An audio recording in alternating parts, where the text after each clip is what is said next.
자, 오늘은 교과서 66페이지 저번 시간에 조금 하고 넘어가 부분부터 한번 보겠습니다.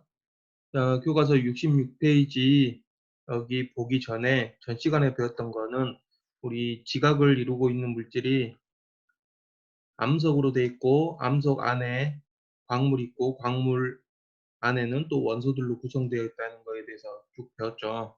자, 그거 같이 이제 우리 생명체 이루고 있는 이런 성분들도 어떻게 구성되어 있는지 한번 보도록 하겠습니다.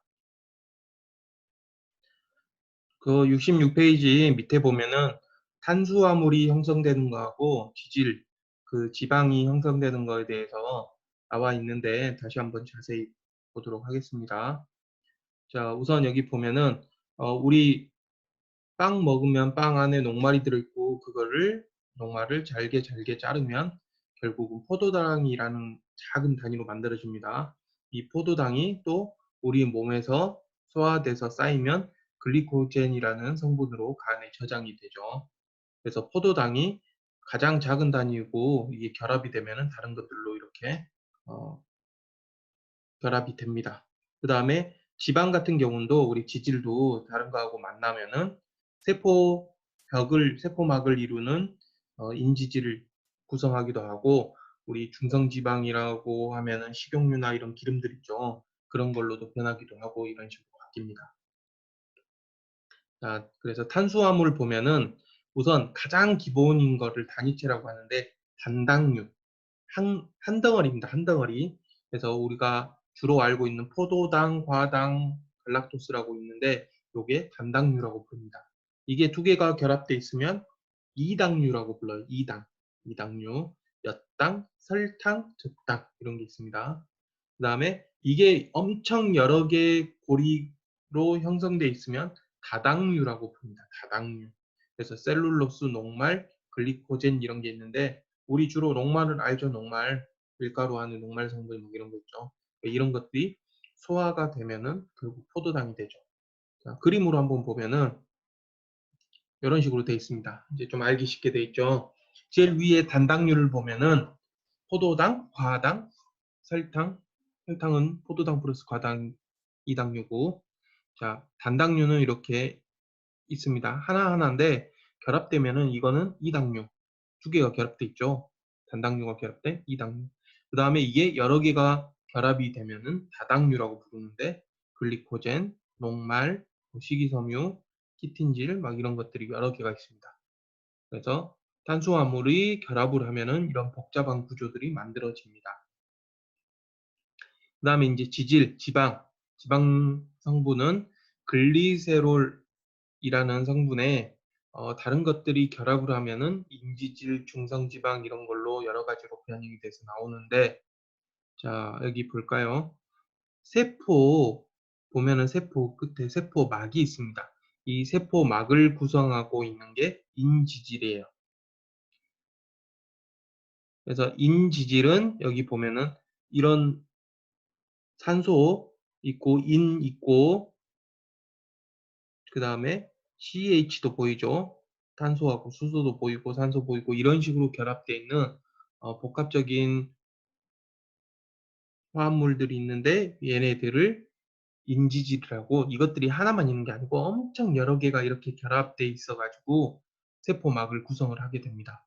또 이제 다른 구성으로는 보면은, 자, 인지질이 여러 개 이렇게 뭉쳐 가지고 세포막을 이렇게 이루게 되는 거예요. 그래서 우리 몸을 이루고 있는 그 세포 안의 구조도 엄청나게 작은 단위인 이런 인지질 구조나 이런 걸로 구성이 되어 있습니다. 그 다음에 이제 오늘 본격적으로 배울 게, 자, 오늘 본격적으로 배울 거는 68페이지 단백질과 핵산은 어떤 규칙으로 만들어질까 이렇게 있는데 이쪽입니다. 자, 우리 몸을 이루고 있는 단백질 성분 있죠. 앞에는 이제 탄수화물하고 지방 나왔고 이제 이번엔 단백질인데 단백질이 훨씬 더 복잡합니다. 훨씬 더 복잡하게 구성되어 있고 기능도 엄청 다양하기 때문에 좀 단백질에 대해서 어떻게 만들어지고 떻게 작동하고 어떻게 어떤 설계도에 의해서 결합이 되고 요거에 대해서 한번 볼게요.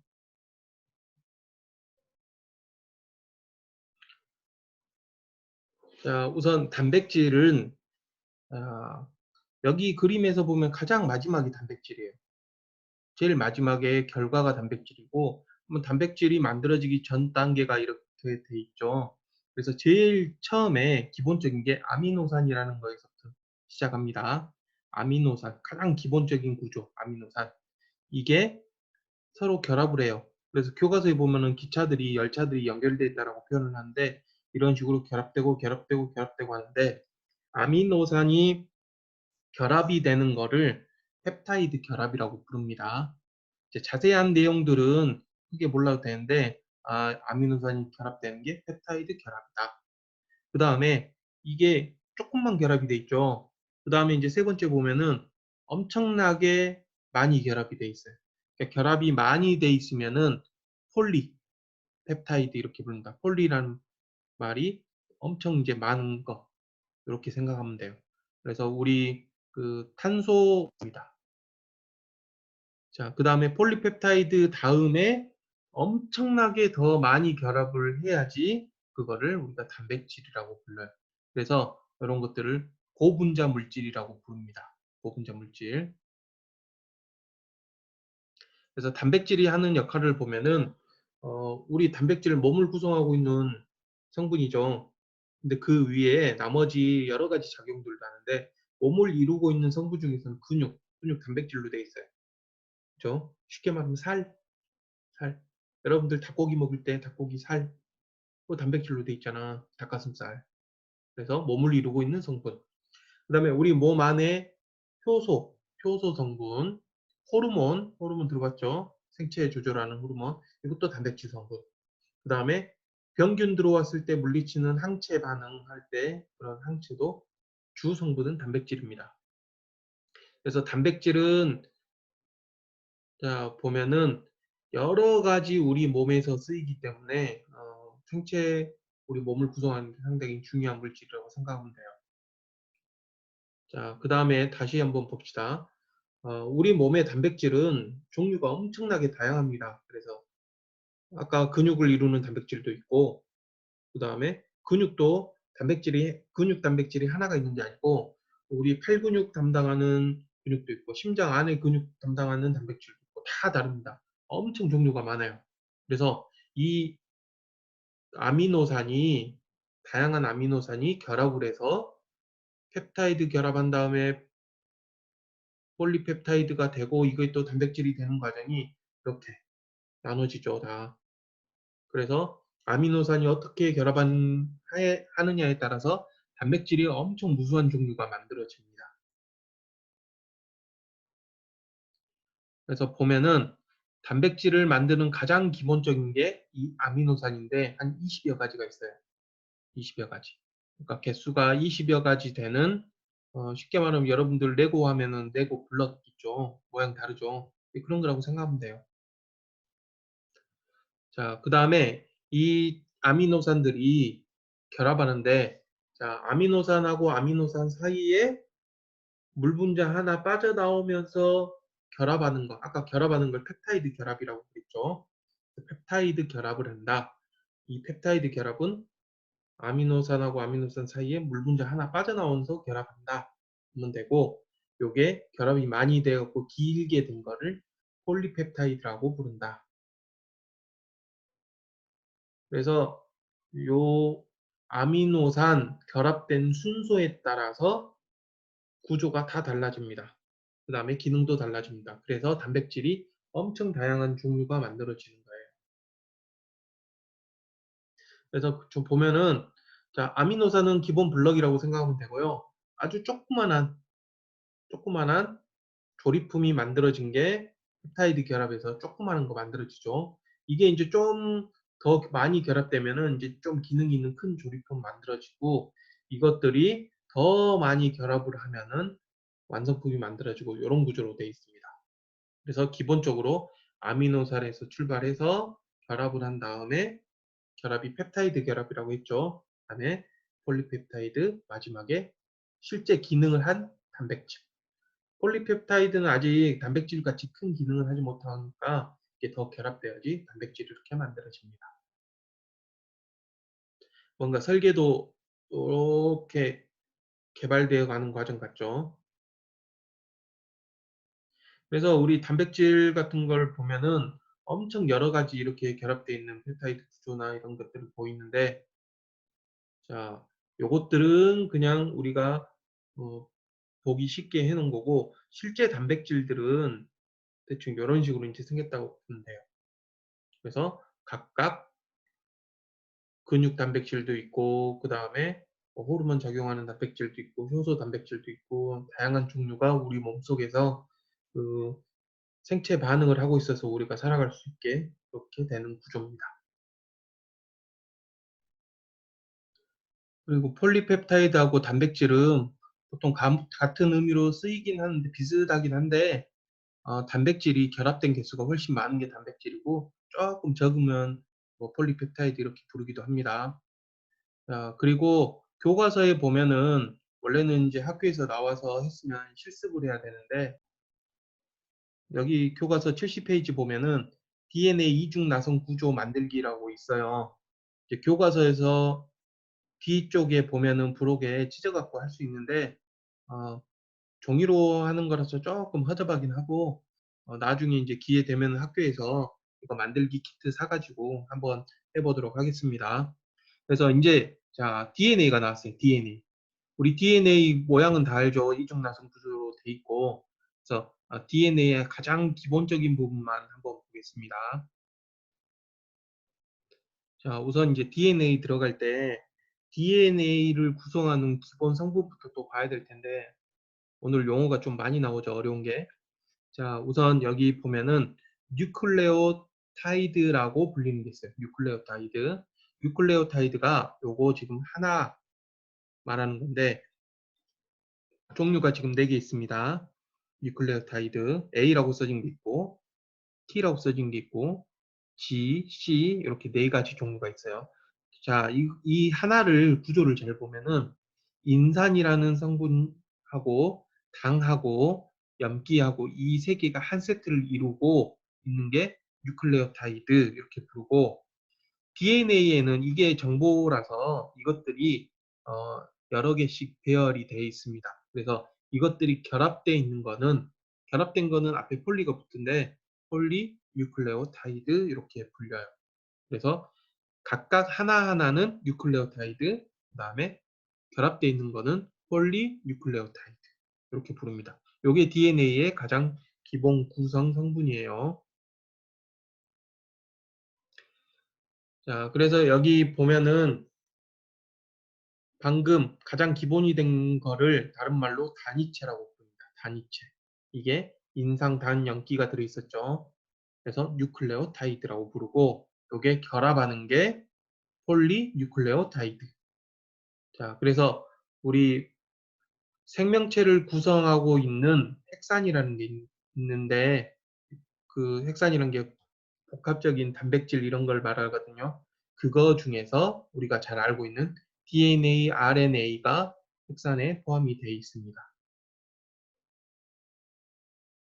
그래서 여기 다시 보면은, 자, 뉴클레오타이드를 보면은 4종류가 있는데, A라고 써 있는 게 아데닌, T라고 써 있는 게 타이민, G 구아닌, C 사이토신, 이렇게 4가지가 있습니다.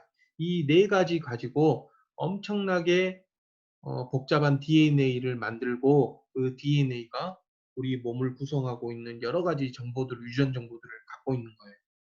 이제 2학년 때 생물 시간에는 이런 거에 대해서 더 자세히 배울 겁니다. 이제 1학년 통합과학 시간에는 아주 기본적인 내용만 배우고, 각각 과학이 2학년 때는 물리, 화학, 생명, 지구과학으로 나눠지잖아요. 그러면은 그때는 이제 각각 자세하게 배울 겁니다. 그래서 중요한 거는 요 4가지 종류 이름을 꼭 알아야 돼요. 아데닌, 타이민, 구아닌, 사이토신. 요걸 꼭 알아야 됩니다. 자, 그래서 DNA 인제 구조 보면은 이중으로 이렇게 꼬여 있는데 이중 나선 구조라고 부르고, 두 가닥 폴리뉴클레오타이드가 서로 마주보며 꼬여있다 이렇게 되어 있어요. 그 다음에 상보결합이라는 거는 상호 보완적인 결합이 있다. 자, 요게 뭐냐면은 자, 여러분들 여기 보면은 돌기들 보이죠? 돌기들.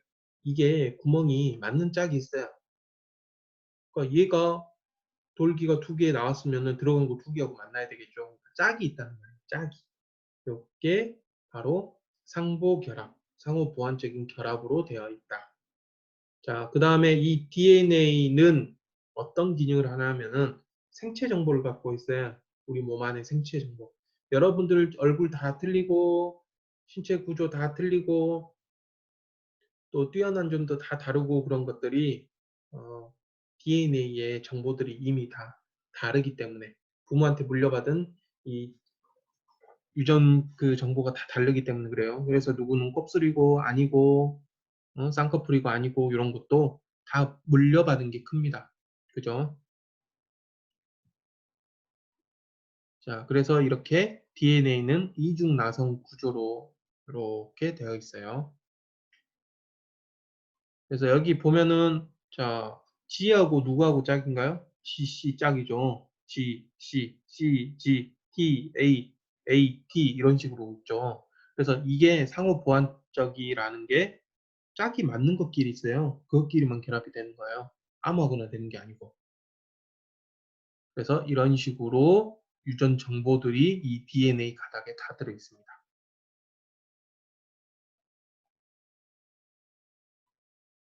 간식처럼 즐기는 과학, 스낵, DNA 첫 번째 이야기. 유전물질의 정체를 밝혀라. 맨델부터 DNA 발견까지. 유전과 변이, 그리고 유전물질 DNA에 대한 연구의 역사는 짧지 않다. 굳이 나누어 보면 첫 번째 시기, 맨델. 현대 유전학의 아버지가 유전학에 대한 기초를 확립한 시기이다. 승사농부의 만렙주제, 승세시. 두 번째는 DNA 구조를 밝히는 시기로 1953년 왓슨과 크릭이 DNA 이중 나선 구조를 밝혀낸다. 성과는 대단했지만 과정은 좀 불편한 그런 시기. 세 번째 시기는 DNA가 세포 내에서 실제 어떻게 작동해 유전 물질을 전달하는지 구체적으로 알아내는 시기였고, 일반인은 범접하기 어려워. 네 번째는 인간 게놈을 해독하고 유전자 재조합을 시도하는 생명공학의 시기. 5편에 걸쳐 DNA에 대해 기본 정도는 알아보자. 우리 왕족은 무언한 로얄로 그 피를 유지해야 하는 것은 고결하며 신성한 의무. 끼리끼리만 결혼하여 푸른빛의 피를 유지하라. 지금은 참 어리석게 느껴지지만 피가 유전 형질의 전달자라는 생각은 수백 년 동안 받아들여졌다. 지금이야 사람은 세포로 구성되어 있고 그 세포 안에는 유전 물질인 DNA가 있어서 유전 형질이 전해진다는 것을 모두 알고 있지만, 아빠야? 고대 그리스에서는 정자 안에 아주 작은 인간이 들어있다고 생각하기도 했고, 아주 귀여운 상상이긴 하지. 생명의 기원을 밝힌 조상님인 찰스 다윈조차도 엄마, 아빠 양쪽 다 닮았으니까 정자와 난자에 반반씩 원식 물질이 들어있겠지. 이렇게 생각하셨다고 한다. 하지만 맨델은 아주 친숙한 이름의 이분은 유전학의 아버지로 7여 년 동안 수도원의 뒤뜰에 완두를 심었는데, 완두 실험을 통하여 1865년에 현대 유전학의 기본 원리인 우열의 원리, 그리고 분리의 법칙과 독립의 법칙을 발견했다. 그는 유전 물질이 뒤섞이는 액체 같은 것이 아니라 입자라는 것을 밝혀냈다. 정자와 난자 안에 유전 입자가 있어. 하지만 유전을 담당하는 이 입자가 무엇인지, 어떻게 생겼는지는 20세기까지도 수수께끼였다. 1950년대 과학자들은 DNA 구조와 유전 방식을 먼저 밝혀내려고 경쟁을 벌였던 시기. 요즘 생물학이 핫하지? DNA 구조만 알면 대박 대박! DNA의 구조를 알면 생물의 활동과 번식에 관한 수많은 기초적인 질문에 답할 수 있다는 사실을 알고 있었다. 1950년대 대표 주자는 왓슨과 크릭, 라이너스 폴링, 윌킨스와 로잘린드 프랭클린 세 팀이었다. 당시 연구 성과로 보면 라이너스 폴링과 로잘린드 프랭클린이 앞서 나갑니다. 그렇다, 훨씬 앞서 있었다. 미국 과학자 라이너스 폴링은 DNA 분자가 3중으로 된 나선 구조로 꼬여 있을 것이라고 예측한 논문을 발표했다. 내가 처음으로 DNA가 나선 구조라는 주장을 하였지. 반전, 반핵, 반전, 반핵. 그는 반전운동과 반핵운동에 참여하여 1952년 공산주의 동조자로 기소되었고 출국 금지를 당했다. 그래서 DNA 나성구조 이론을 내고도 더 진전을 시키지 못했다. 1952년 로잘린드 프랭클린은 X선으로 DNA를 촬영하였고 이 유명한 X선 회절 사진은 DNA가 나선 구조라는 것을 말하는 중요한 열쇠였다. 오, 나선이 보인다. 신중하게 분석해야 해. 윌킨스는 도대체 어디 간 거야?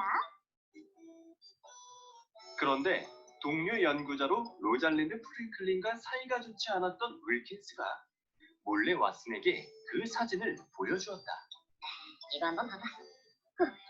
대단해. 결국 1953년 4월 과학 전문지에는 디옥시리보 핵산, 즉 DNA 구조라는 논문이 발표되었다. DNA라는 생체 분자가 이중 나선 구조를 하고 있음. 이 논문은 겨우 900단어 분량으로 2페이지를 채운 아주 짧은 논문이었지만 과학사에 새로운 이정표를 세웠다. 그로 인해 1962년 왓슨, 크릭, 윌킨스 세 사람은 노벨상을 공동 수상했다. 이러시면 안 돼요. 그러나 정작 로잘린드 프랭클린은 노벨상 명단에 이름을 올리지 못했다.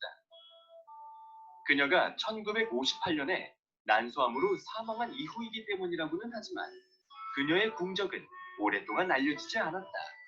다행히도 세월이 지난 지금은 DNA 이중나선 발견의 숨은 공로자 로잘린드 프랭클린은 재조명되고 있다. 고이 쉬소서. 아무튼 왓슨과 크릭이 제시한 DNA 이중나선 구조의 발견은 20세기 과학의 최대 업적 중 하나로 평가받고 있다. 2편으로 이어집니다.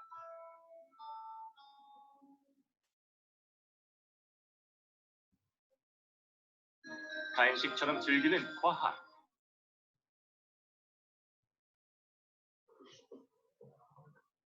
자, 그 다음에 이제 DNA가 어떻게 복제되고 하는 과정도 있는데 너무 기니까 다음 시간에 보도록 하겠습니다.